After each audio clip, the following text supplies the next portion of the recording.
এইমাত্র কাঁচা বাজার থেকে ল্যান্ড করলাম, ঠিক আছে। আর এই ভিডিওটা নেওয়ার কারণটা আমি বলতেছি এক এক করে। গেছিলাম কাঁচা বাজারে। আমার বাজারে গেলে তেমন কোনো সবজি পছন্দ হয় না,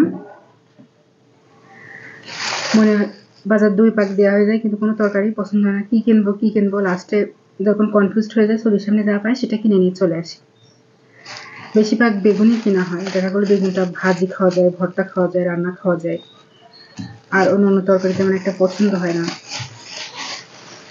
তো প্রথম দেখায় ধনিয়া পাতা। হ্যাঁ, আটিটা একদমই ছোট, আগে যেমন মোটা ছিল ওরকম মোটা নাই, 5 টাকা 10 টাকা করে খোসামত করতো।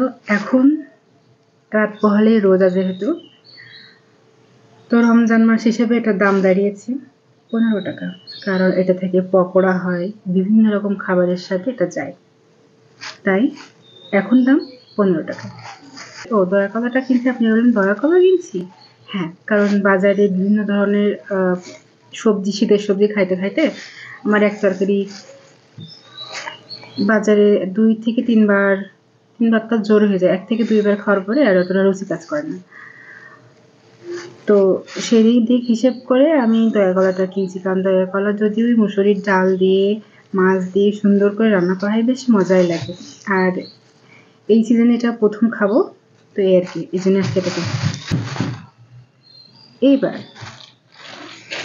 মূল পয়েন্টে আসি। এটা হচ্ছে বেগুন। আমি 3-4 দিন আগেও বেগুনটা কিনছি, দাম ছিল 30 টাকা কেজি, 20 টাকা কেজিও বিক্রি হয়।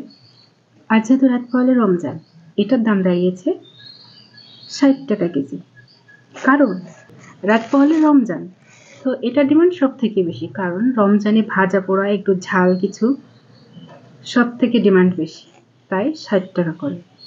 কোনো ব্যাপার চিন্তা করার কোনো কারণ নেই, কারণ রোজা 1-2টা হলেই 100 টাকাতে চলে যাবে। আমার কথা হচ্ছে রাতারাতি কি এমন হয়ে গেল যে 30 টাকা থেকে 60 টাকা চলে আসলো?